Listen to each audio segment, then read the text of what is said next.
Hello everyone, this is Mohit here and welcome to the textbook. Guys, Madhya Pradesh के सारे students, मध्य प्रदेश के domicile जितने भी मूल निवासी स्टूडेंट्स हैं या इंडिया के बाहर के, इंडिया के सभी स्टूडेंट अलग अलग स्टेट के मध्य प्रदेश सब इंजीनियर के नोटिफिकेशन का काफी टाइम से वेट कर रहे थे।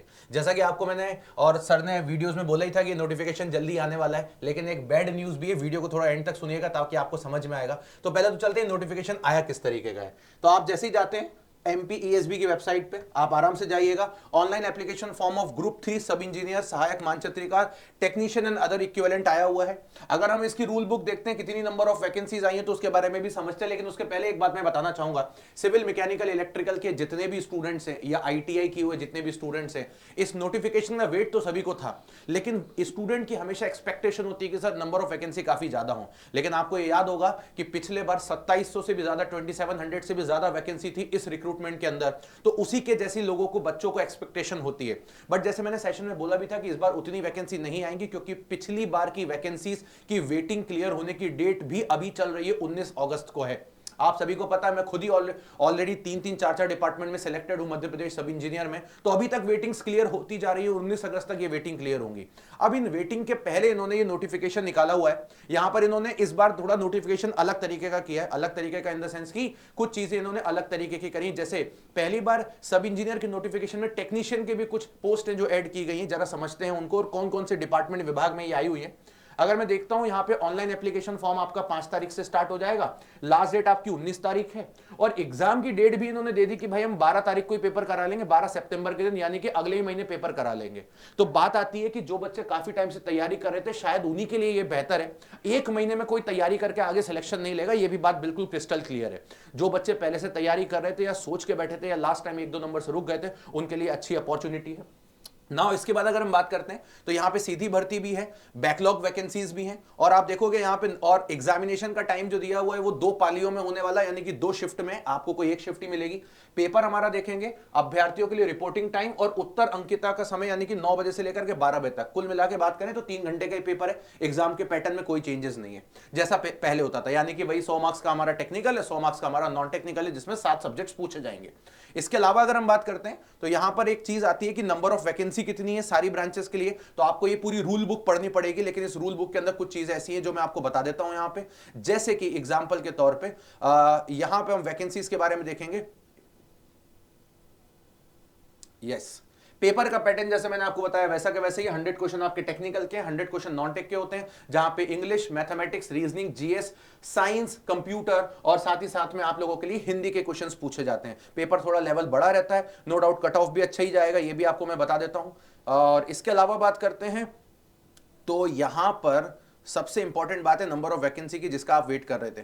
तो जैसा कि हमें पहले पता था कि टोटल 250 के आसपास, 250 के आसपास वैकेंसीज आने की उम्मीद है, ऐसा हमको पहले बता दिया गया था। और ऐसा भी मुझे लगता है कि वैकेंसीज अभी बढ़ सकती है, बिकॉज 19 अगस्त को जब हम आएंगे तो ये ऑलरेडी पूरी तरीके से हमारा वेटिंग्स क्लियर का दौर खत्म हो चुका होगा। जितनी भी एक्स्ट्रा वैकेंसी बची होंगी उनको डेफिनेटली इसके अंदर ऐड किया ही जाएगा, क्योंकि इसके अंदर मेनली बड़े डिपार्टमेंट्स अभी ऐड नहीं हुए हैं। नगर निगम हो गया या UAD हो गया, यही सारे डिपार्टमेंट्स यहां पर ऐड हुए हैं। जरा अपन देख लेते हैं, एक सेकेंड, ये यहां पर आता है पेज नंबर, राइट। ये आप देखेंगे विभागवार रिक्त पदों का विवरण यहां पे दिया हुआ है। तो सीधी भर्ती के थ्रू जो यहां पर वैकेंसीज निकाली गई हैं वो टोटल 276 हैं। सीधी भर्ती बैकलॉग की जो वैकेंसीज है वो 5 हैं। संविदा भर्ती जो है वो 2 है। तो ये एक अच्छी बात है कि कॉन्ट्रैक्ट वाली वैकेंसी यहां पर कम है। लेकिन अभी कौन कौन से डिपार्टमेंट्स में आई हुई है ये आप देख सकते हो। मध्य प्रदेश शासन जनजाति कार्यालय के अंदर आई हुई है। उपयंत्री की टोटल 10 पोस्ट है। फिर सहायक मानचित्रकार भी है। संचालक संचालनालय भौमिक तथा कार्मिक के अंदर है।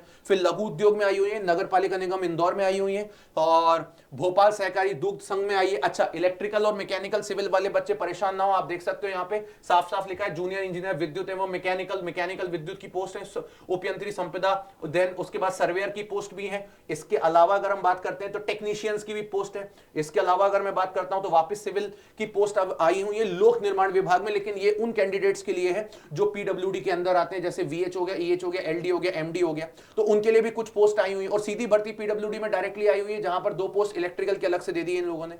इसके बाद अगर हम बात करते हैं लोक स्वास्थ्य यांत्रिक विभाग में भी सेम पीडब्ल्यूडी की वैकेंसीज थोड़ी सी ज्यादा आई हुई हैं। अब अलग अलग डिपार्टमेंट की अलग अलग एलिजिबिलिटी होती है, सर आप बताएंगे क्या क्या एलिजिबिलिटीज हैं इनकी? बिल्कुल बिल्कुल बिल्कुल। अगर हम भर्ती के लिए देखेंगे यहाँ पर, तो जैसा कि सर ने बताया वैकेंसीज आई हुई हैं, काफी सारे डिपार्टमेंट में आई हुई हैं। सो यहाँ पर अगर हम एलिजिबिलिटी की बात करते हैं तो मोस्टली जो हमें यहाँ पर कोड देखने को मिल रहा है पोस्ट कोड के थ्रू, यहाँ पर जो डिफरेंट डिपार्टमेंट के अंदर देखने को मिल रहा है, वहां पर हमें एलिजिबिलिटी यहाँ पर बिल्कुल नीचे बताई गई है। जो वेतनमान रहेगा वो लगभग सभी का सेम है, 32,800 से लेकर के 10,000, अगर हम 1,03,000 इतना रहने वाला है। देन हम बात करते हैं सिविल इंजीनियरिंग में डिप्लोमा, जहां ज्यादातर बात की गई है वहां सिविल इंजीनियरिंग में डिप्लोमा की बात की गई है। सो ये जो वैकेंसीज है वो आपकी यहाँ पर कार्यपालिक अगर हम बात करते हैं इस वैकेंसीज के अंदर निकल करके आ रही है। सो जिन बच्चों ने भी डिप्लोमा किया है, उसके बाद हायर एजुकेशन भी किया है, वहां पर बिल्कुल एलिजिबिलिटी निकल करके आ रही होती है, ठीक है। देन हम बात करते हैं, अगर हम यहाँ पर देखें तो जो हमेशा की तरह अगर हम देखेंगे गर्ल्स या विमेंस के लिए जो रिजर्वेशन है और हमारे जो हॉरिजॉन्टल या वर्टिकल रिजर्वेशन है वो सारे के सारे यहाँ पर आराम से मेंशन किए गए हैं, ठीक है। देन हम बात करेंगे अलग अलग, अगर कार्यपालिक अगर उपयंत्री की बात करते हैं, सीधी भर्ती है जहाँ पर हम बात करते हैं, तो वहाँ पर भी यहाँ पर जो है जो आपकी निकल करके आ रही है वो आपकी डिप्लोमा ही यहाँ मोस्टली जगह पर यहाँ पर बोला जा रहा है। अगर बीटेक दोनों एलिजिबल होते हैं, दोनों एलिजिबल होते हैं, बट मानचित्रकार की अगर पोस्ट की बात करते हैं तो यहाँ पर आईटीआई हम बात करते हैं, यहाँ पर क्या बोला गया है, आईटीआई में ड्राफ्टमैन सिविल या किसी मान्यता प्राप्त संस्था से वास्तुकला में पत्रोपाधि यानी डिप्लोमा आपका होना। सो जो आईटीआई वाले हैं उनके लिए भी यहाँ पर वैकेंसीज देखने को मिल रही है। जो ड्राफ्टमैन की वैकेंसीज हैं उनके लिए भी कुछ वैकेंसीज यहाँ पर जो है सर्वेयर की पोस्ट और मानचित्रकार में यहाँ पर देखने को मिल सकती है, ठीक है। और अगर हम बात करें तो मोस्टली जहाँ सर्वेयर की पोस्ट है वहाँ पर भी हम बात करते हैं आईटीआई की बात करते हैं, सर्वेयर ट्रेड के अंदर आपको यहाँ पर देखने को मिलेगी। साथ ही साथ यहाँ पर किसी सिविल में अगर हम बात करते हैं डिप्लोमा भी किया हुआ है तो वो भी यहाँ पर एलिजिबल हो जाते हैं। तो आईटीआई या डिप्लोमा दोनों ही किया हुआ है तब भी यहाँ पर एलिजिबल निकल करके आ जाते हैं, ठीक है।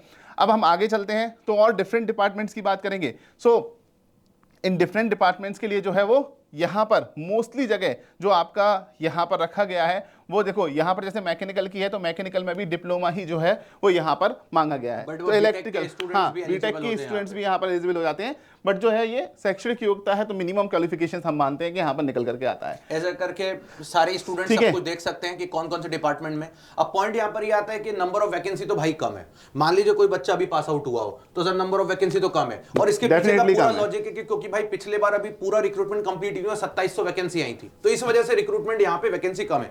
लेकिन फिर भी जो बच्चा चाहता है कि यार मुझे ना मध्य प्रदेश का होके मुझे मध्य प्रदेश में ही जॉब करनी है, और सब इंजीनियर के लिए काफी लोग अपना ड्रीम जॉब भी लेके चलते हैं, तो वो लगे रहे हैं। अगर अपनी तरीके से अगर तैयारी कर रहे हैं तो 1 महीने का समय, 1 महीने बाद ही पेपर है। अगर आप आरआरबी जेई के लिए भी जाना चाहते हो तो आपका आरआरबी जेई इससे आपकी प्रिपरेशन इससे हैम्पर नहीं होगी, क्योंकि आपको ये 1 महीने के अंदर ही देना है। तो 1 महीने के लिए आप अपना बेस्ट शॉट दे सकते हो और अपनी बढ़िया तरीके से गाइडेंस ले सकते हो। और आपके लिए साथ ही साथ सर 19 तारीख के बाद जो होगा काफी कुछ चीजें क्लियर हो जाएंगी, वैकेंसीज बढ़ने के चांसेस भी बनते हैं यहाँ पर कि कुछ ना कुछ वैकेंसी बढ़ेंगी डेफिनेटली। क्योंकि लास्ट टाइम का मैं बताना चाहूंगा गाइस आप लोगों को, लास्ट टाइम पे जिन बच्चों ने पेपर दिया होगा या जिन बच्चों की वेटिंग क्लियर हुई होगी उनका दर्द बहुत अच्छी तरीके से वो समझते हैं। एक एक बच्चा हर डिपार्टमेंट में जा रहा है वेटिंग करने के लिए, मतलब वेटिंग क्लियर हो रही है। अब आप सोचिए एक बच्चे का जब एक डिपार्टमेंट में वेटिंग क्लियर हो गई, अगर वो शांति से वो ज्वाइन कर लेता तो बाकी डिपार्टमेंट में जब वेटिंग निकलती तो दूसरे बच्चों को चांस मिलता, लेकिन एक ही बच्चा 10-10 डिपार्टमेंट के अंदर घूम के आ रहा है। इस वजह से नंबर ऑफ वेटिंग्स क्लियर हुई ही नहीं है और बहुत सारी वैकेंसीज अभी वैकेंट रह जाएंगी 19 अगस्त तक,